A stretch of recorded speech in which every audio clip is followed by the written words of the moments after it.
L'Ecclésiaste chapitre 5.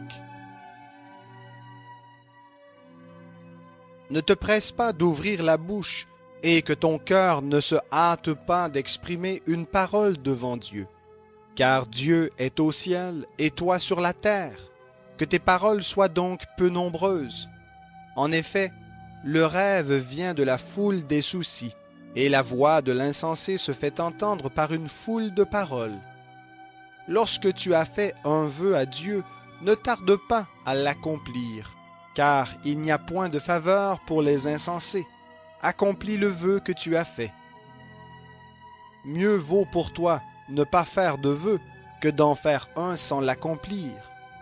Ne permets pas à ta bouche de faire pécher tout ton corps, et ne dis pas en présence de l'envoyé que c'est une inadvertance.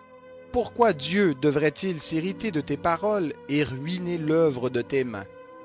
Car dans la foule des rêves, il y a des vanités, de même quand il y a beaucoup de paroles. C'est pourquoi crains Dieu.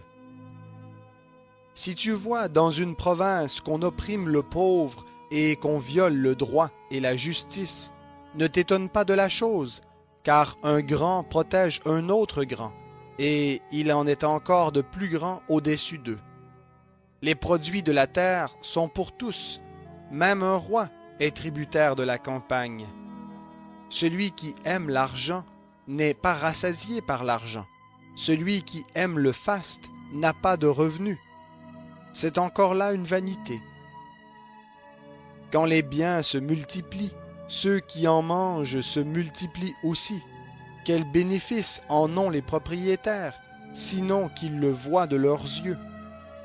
Le sommeil du travailleur est doux, qu'il ait peu ou beaucoup à manger, mais la satiété du riche ne le laisse pas dormir. Il est un malheur funeste que j'ai vu sous le soleil, la richesse que son propriétaire garde pour son malheur.